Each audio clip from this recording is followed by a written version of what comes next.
Hello everybody, it's isolation time. I actually am FaceTiming my friend in like 2 or 3 hours, and I figured with this whole isolation thing I could so easily just like put some pyjamas on and not take them off for 4 months, and I've decided that's probably not the best thing in the world to do. What was I saying? But yeah, if I'm going to be FaceTiming my friend later, I just thought it'd be quite nice to look nice, and literally I don't know why, yeah, that's what I was saying, I don't know why, but when I think about like what makes me feel good, just like getting up, having a shower, like brushing my teeth, putting some nice smelly perfume on, doing my makeup, like just making myself a normal functioning human being, like is really, it just puts me in a good headspace. I just thought it'd be quite nice every couple of days while we're in this isolation-y period thing. That was a very long detour for me to basically just say I'm putting makeup on for no reason. But yeah, so I need to stop talking because I could just talk forever. I've got my pink lemonade in my Tsum Tsum cup. I've got all the stuff, I think, and I'm basically just going to show you roughly what I do for an everyday makeup routine. So it's nothing too fancy. Well, it's not for me. I think some people probably would find this fancy, but this is not my kind of fancy makeup. This is like roughly what I aim to do every day. Like some days I do a little bit more, some days I do a bit less, but overall I'd say this is like the average of what I do every day. I hope you enjoy. Sorry if my eyes seem a little bit squinty. I'm really sensitive to sunlight, like my eyes are really sensitive to sunlight, and my window's just there, and there's one right there, and I can't really angle myself in my room anyway for the light to not be in my eyes, so sorry if they look a bit weird. But yeah, I really hope you enjoy whatever this is and subscribe if you want more fun isolation videos, whatever they may be. So yeah, let's just get on into it. I've not decided. I was originally thinking like maybe I should do a voiceover and just time-lapse myself doing my makeup. But where's the fun in that? The first step, probably. Glasses need to come off. I'm gonna bring you in a little bit closer. Oh no. It looks like this is gonna be it. My sister complained the last video I made was too long, so sorry if you agree, but like this is not about the content, this is not about the quality, this is about not losing my mind in isolation. By the way, I'm using moisturiser. I always put moisturiser on first before I do my makeup, because I have very dry skin. It's like kind of grim, and I honestly I'm too lazy to moisturise the rest of my body on a regular basis. The only things I ever moisturise are my face and my hands. I don't want to show you the mirror of this because it's really dirty, but I use the Urban Decay Naked palette for I use 2 of the eyeshadows in it for my eyebrows. Having this just means that I like to use eyeshadow or just like powders and stuff. I don't really know how to describe this doing eyebrows, so I guess I'll just show you. I just sort of start at the arch, build it up, and then I just sort of spread it down that way, spread it in that way, get a lighter shade to do my inner so it's a bit more gradient-y. Sorry if I keep looking not at you, but at me, because it's just, when I'm doing makeup it's kind of easy to be doing that. You will see me, this is kind of gross, you will see me lick my fingers and then put it on my eyebrows, because I find that if I wet my eyebrows like the second before I do them, like not because they dry too quickly, it helps the powder stick a lot more to them. and it's less patchy. Anyways, I'll stop talking now.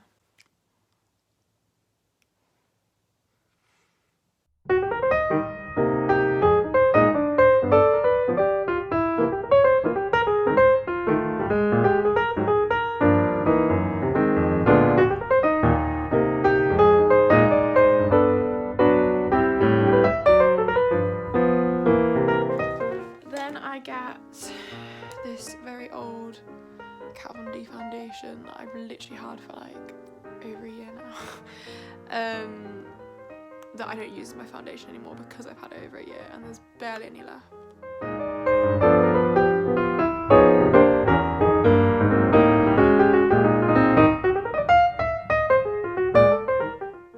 my god, I'm gonna do weird mouse movements. I've got to say, I've got the excess of the foundation I was using because I always squirt out too much, and I dab it on to prime my eyelids. So next, I then look at the outfit that I'm wearing. I'm wearing this sweatshirt today and some kind of, nearly not my drink over then, some bluey jeans. And I always, because I literally do have a ridiculously large amount of eyeshadow, so literally for me, the thing that chooses what eyeshadow I wear that day is looking at the colours in my outfit. So we've got pink, we've got yellow, we've got blue. So for pinks, I'll show you pinky palettes. Got a couple of pinkies here. My Naked Cherry palette, which is like these. I usually wear this for more formal things. I do sometimes wear like these shades for every day, but on the whole it's like, it's a really lovely formula and I almost don't want to like waste it on every day because it's one of the newer palettes that I have and I don't want to waste it. I got this from Sephora. My lovely friend got me this from New York when she went a few years ago. It's got these like, these are really nice rainbow colours. I've had this for ages. Like standouts for me are like this one, Girlish Appeal, Red Carpet Arrival, Starlet and Ex-Boyfriend. All of them are really, really pigmented. I do have more.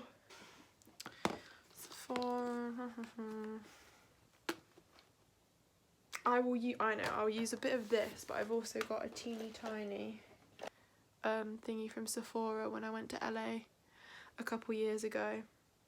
It looks kind of dirty. I very rarely use this, and again, this one's only really good if you put it on a primed base. I think we'll use that because I do like, even for every day, I do like to have shiny things. And I'm just gonna do it like, I'm gonna use some of these. I will pick this one and I blend it, and I still, like when I'm blending, I still bring it down. I get a darker colour. Now because it's every day, I don't go that dark. Like if it was more formal, I'd go for like a dark brown, maybe even a black, and then I just black it.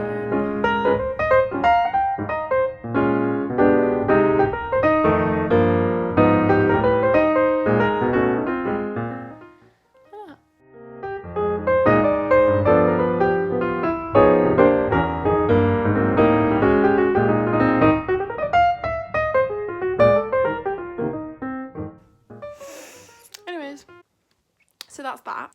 This is probably going to be a bit bougier than I would do normally. I'm going to ever so slightly cut the crease. Here we are. I hate doing this.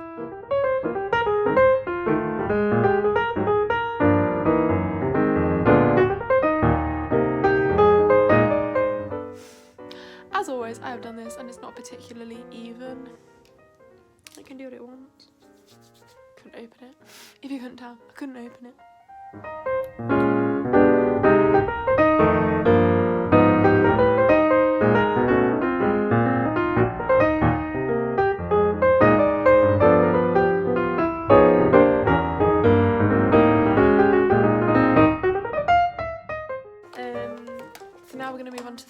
in. Anyways, I've just put some Morphe foundation on my hand. I've got my fat beauty blender. I've literally never seen a beauty blender this big before. Like, take me now, beauty blender.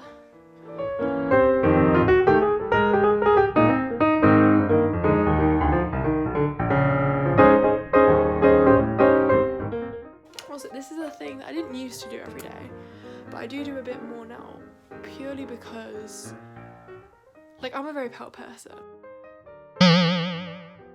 And I like that I'm a very pale person. I've always liked that I'm a very pale person. But I do feel like if I just put foundation concealer on, I look so pale that it can look a bit shocking to people. I think it can look a bit odd. So I now do a little bit of contouring every day. I mean, it doesn't actually look too bad today, but some days I just feel like I look a bit too ghostly. So doing this kind of stops the ghostliness. But literally, this is just a cream. This is Fenty Beauty. And I literally just do this. And then I do a quick and then I just buff it all in. But yeah, I don't know, to me, this makes me look a bit less, because I don't know, I don't like saying ghostly like it's a bad thing. Like, I do like being pale. I've always liked being pale, you know. So many people I know are like obsessed with getting tanned, and like they use pale as an insult. And like there's not like, when you think about it, there is not an ugly skin tone. Like, to an extent, we're all just different shades of peach and brown, aren't we? Like how can that be ugly? And I don't really see how someone's skin tone can make them ugly. Like, I know it sounds, I'm oversimplifying it, but in my head it just does not compute that like the colour of someone's skin can make them ugly. Just me no understand. But that's just me. I think this side looks a bit dodgy, but we carry on. We move, we groove, we carry on. But yeah, so basically the long and short of my very rambly story about skin tone is like what colour skin you are, because like you were born you and no one else in the world was born you. So why not appreciate it? I like encouraging self-love, because I hear so much from my friends that I'm too fat, I'm too this, I'm too that, and like I know I say things like, technically I don't like the size of my forehead. I was saying earlier, I don't really like the way my mouth looks, but I don't hate me for that, because even though I don't like the way they look, that doesn't mean there's anything wrong with me. That just means I'm a human being and I'm imperfect, and that means there are bits that aesthetically people will like or not like more than others. At the same time, I don't want to like discriminate against people who advocate things like plastic surgery and things like that, because although it's not really for me, I do understand how, purely from an aesthetic standpoint, like people can enjoy that. You should really just try and love you before you look to stuff like that. Like, I don't think that should be a go-to. It shouldn't be like, I don't like my nose, let's fix it. It should be like, I don't like my nose, let's see if I can work on liking my nose. Like, let me see if I can work on liking this, that, whatever about me, because like you're worth trying for. Like, in life, like, I know this, you're gonna waste your time on a lot of people, like trying to make them feel good. And sometimes it will be great, sometimes like you'll be there for somebody, or you'll make them feel good and it will work and you'll feel really great and rewarded. And it's a very lovely experience to know that you've helped someone else. Just like, think about how good you feel when that happens. If you were to apply that to you, like, think about how good you'll feel if you like help yourself love yourself more. I know, this sounds so ridiculous, but I just think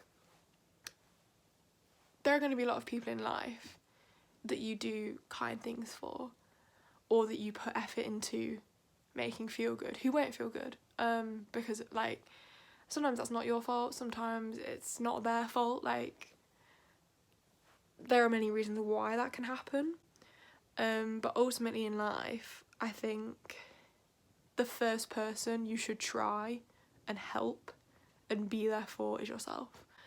Because it's brilliant to make other people feel good, and I love doing it. It's one of my favourite things, to make the people I love feel good, but you've really got to do it to you first. Like, of course bring other people up, because people need it. Like, we should all bring each other up, but do it to yourself first. Okay, anyway, sorry. Concealer time now. I've been looking like all muddy. Anyway, here we are. I'll just put my concealer on.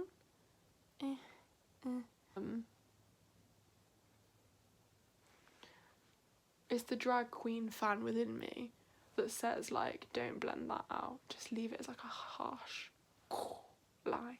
Like, I don't leave it too harsh. Like, as much as we love her, I'm not Trixie Mattel. So you can still see there's a line there, but it's just a bit softer.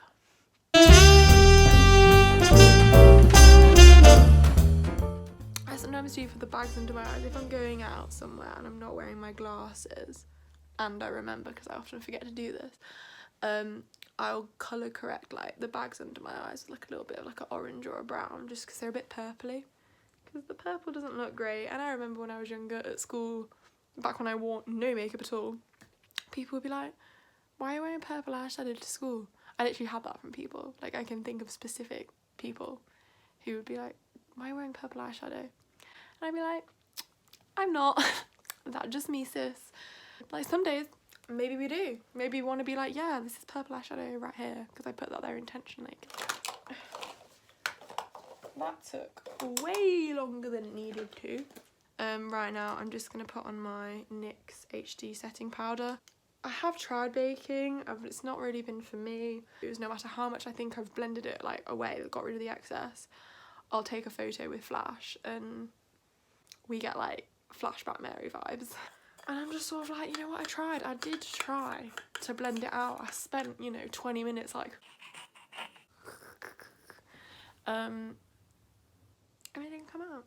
So now I've done my powder on my whole face, I then get my blusher, and I kind of use, this is quite orangey, so I only really use these two, and I just sort of mix them together. I just smile and get them all up here. I never used to wear a blusher until a couple months ago, and now I love it. There we go. And then finally we get our highlighter, which is just a very old, very disgusting highlighter, so I'm not going to show it to you. Makes me feel, like, no matter what time of year it is, if I put highlight on, it makes me feel like I'm like this summer princess, like relaxing in some sort of, I don't know, tropical mansion somewhere, like sun-kissed. Because I'm not really much of like a hot weather kind of person on the whole. But every so often I'm like, yeah, I could be like a beach gal. And then I wake up because I realise I hate sand. But yeah, so that pretty much is my face makeup. Put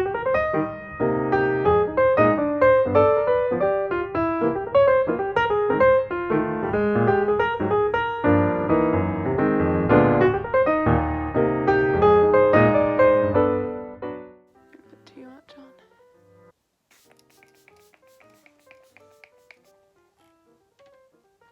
Right, anyway. It's the final touches, guys. I'm gonna do my eyeliner and then my mascara.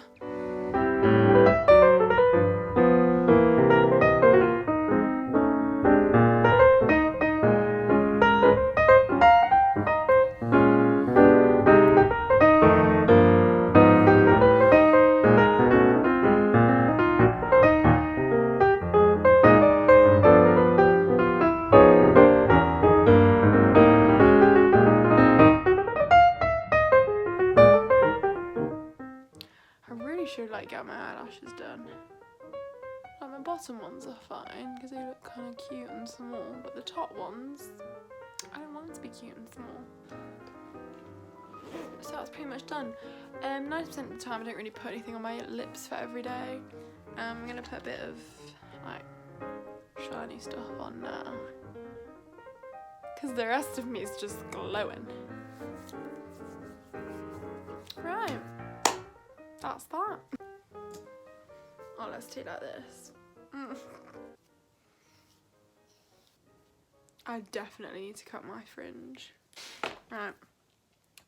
Anyway, of course, we cannot complete a look without. But yes, we've made it, we're done. I'm not sure if this was particularly educational or not. Maybe it was. I hope it was, because then there might be some benefit to you watching this if you have.